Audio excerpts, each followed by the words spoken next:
Usai berhasil mencuri 1 poin dari Arab Saudi, Indonesia akan menghadapi Australia di Stadion GBK di pertandingan kedua kualifikasi Piala Dunia Grup C.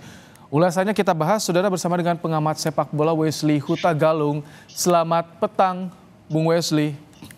Selamat petang, Mas Brahim. Baik, Bung Wesley, melihat perbedaan yang mendasar dari gaya permainan Arab Saudi dan Australia, bagaimana nantinya? Ya, semoga kita sudah bisa melupakan kekalahan kemarin di Piala Asia atas Australia, karena di turnamen itu terlihat periodisasi kita kuat di 3-4 pertandingan ya. Habis itu kita memang agak-agak turun performa mereka kita di turnamen yang padat. Nah, fisik pemain kita diuji kembali setelah kita bertanding kemarin tanggal 5 di Arab Saudi.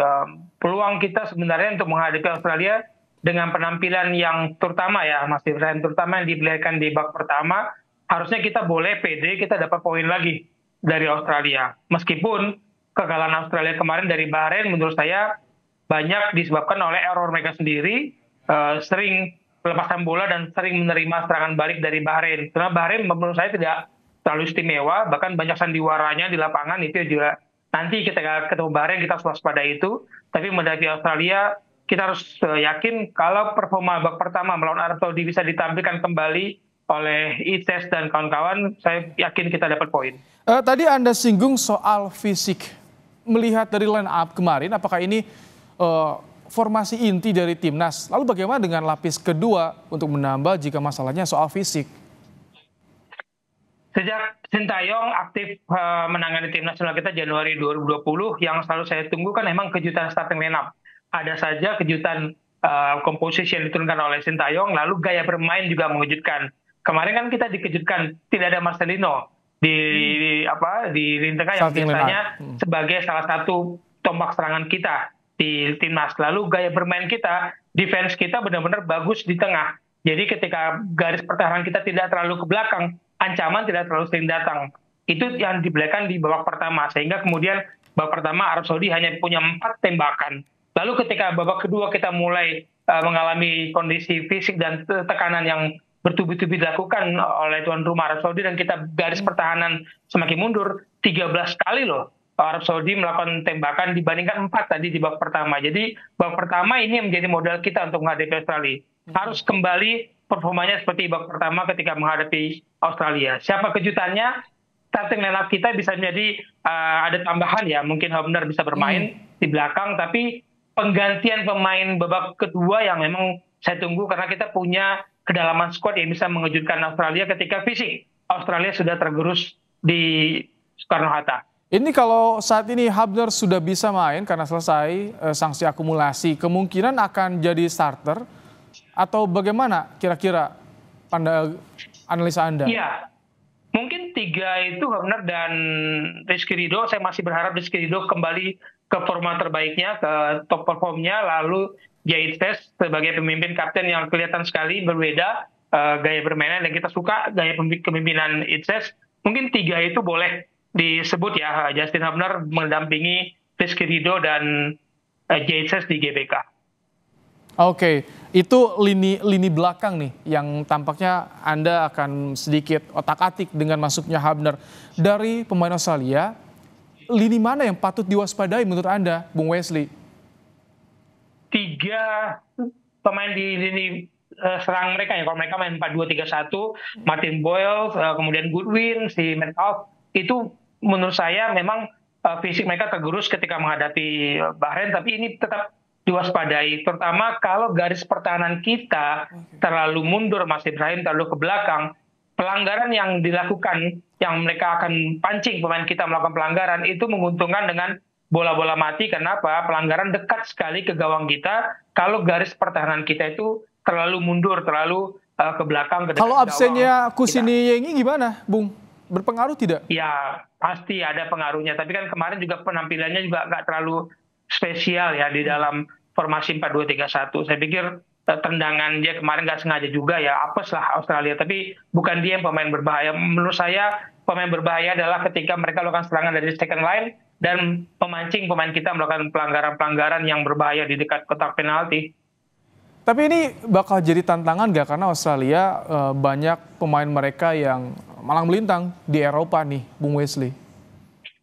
Ya kalau melihat performa mereka, lihat permainan mereka kemarin ya, sebenarnya nggak terlalu jauh dari kita. Arab Saudi oke, kemarin saya sudah mengatakan Arab Saudi sedang tidak baik-baik saja. Kita untung, kita sedang membaik. Arab Saudi tidak baik, gitu ya. Kita harus akui itu bahwa tim ini bukan tim yang kacangan, kelasnya level dunia, udah main 6 kali Piala Dunia. Kita kan masih melihat peluang itu mengintip posisi 3-4 seperti kata Sintayong. Jangan dulu berharap posisi 1-2 di klasemen, tapi 3-4 untuk melaju ke babak berikutnya. Tapi kalau melihat Australia main kemarin, saya yakin kita bisa mengimbangi itu, kita nggak kalah. Selama mental, fokus, konsentrasi kita itu ada di lapangan, saya yakin Sintayong punya strategi lah untuk mewujudkan Australia. Dan kalau misalkan kita melihat kemarin lawan Arab Saudi, begitu cantik di babak pertama kolektivitas permainan, itu buat kita juga kaget ya, Bung Wesley? Itu yang saya katakan, selama Sintayong menurunkan starting lineup, kita menunggu kejutan siapa yang tiba-tiba di luar prediksi kita, lalu gaya bermain seperti apa. Siapa yang nyangka Indonesia main dengan 2 penyerang di Arab Saudi, lalu tadinya kita pikirkan main 1 nih untuk memperkuat lini tengah, tapi Sintayong berani memainkan itu dengan menurunkan Struij, Orhan Mangun, kemudian Witan kembali bermain sebagai trio di depan, meskipun saya melihat Witan kemarin nggak dapat tempat ya untuk mempertunjukkan akselerasi kemampuan terbaiknya dalam melakukan serangan-serangan sayap. Moga-moga nanti di GBK, di Gelora Bung Karno, kita dapat poin kesempatan, momentum untuk menunjukkan kecepatan-kecepatan kita. Kita punya kecepatan yang sangat ditakuti oleh lawan-lawan Indonesia. Kalau Anda tadi singgung fisik di awal, ini kan race-nya panjang sekali kualifikasi di grup C ini, ya. Bung Wesley. Rotasi itu jadi yang wajib dilakukan atau bagaimana? Kapan sebaiknya STY melakukan rotasi pemain? Rotasi itu tergantung pelatih melihat situasi dalam latihan. Apakah pemain ada yang mengalami masalah, cedera, bahkan kadang demam sedikit aja kita harus melakukan rotasi. Lalu tergantung lagi dengan gaya bermain lawan. Apakah kemarin dengan memainkan formasi yang sama di Arab Saudi cocok melawan Australia? Kan Sintayong punya masukan informasi seperti itu bahwa Australia akan begini, bagaimana gitu. Dan kemudian itu juga menunjukkan dia mau menekan di mana nih. Mau mengunci dulu di babak pertama, mau kemudian menghantam di babak kedua, atau bermain dari awal, kencang dari awal. Itu strategi itu menentukan siapa starting lineup, siapa yang akan menjadi penentu sebagai pemain pengganti. Bung Wesley, satu lagi terakhir, ini soal agar pemain kita tidak overconfidence lawan Australia nanti dan tetap bermain maksimal, membawa hasil positif 3 poin.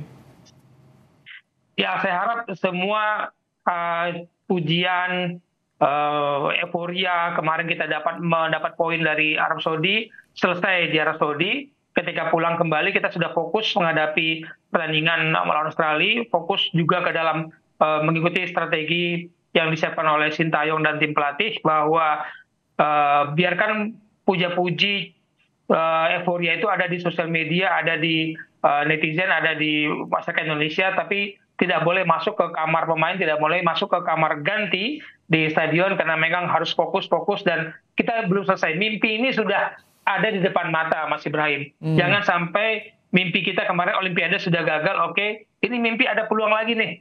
Masih ada 2 tahap, kalau kita gagal di periode ketiga ini, untuk kualifikasi ketiga, masih ada 2 tahap yang untuk kita raih mimpi pertama kali. Euforia ini sudah dimulai dengan banyaknya pemain-pemain dari luar negeri kita datangkan, dengan wajah-wajah berbeda sekarang di tim nasional, dengan bahasa yang beragam di tim nasional. Momentum ini jangan lewat. Jangan lewat. Amin. Semoga kalau targetnya STY peringkat 3 atau 4, tapi kita doakan bisa tembus 1 atau 2 agar langsung lolos. Terima kasih Bung Wesley untuk analisa Anda dalam program Kompas Petang sore hari ini. Junjung tinggi prinsip jurnalisme dalam setiap tayangan terbaiknya. Menghadirkan berita bernilai sebagai referensi. Gelar bicara yang tajam. Tidak, ini kan kebohongan dong. Mengupas fakta demi fakta dan mendorong pencarian solusi. Serta investigasi yang mengungkap kebenaran. Rosi, Satu Meja, The Forum, Sapa Indonesia Malam. Nilu, ikuti semuanya bersama Kompas TV.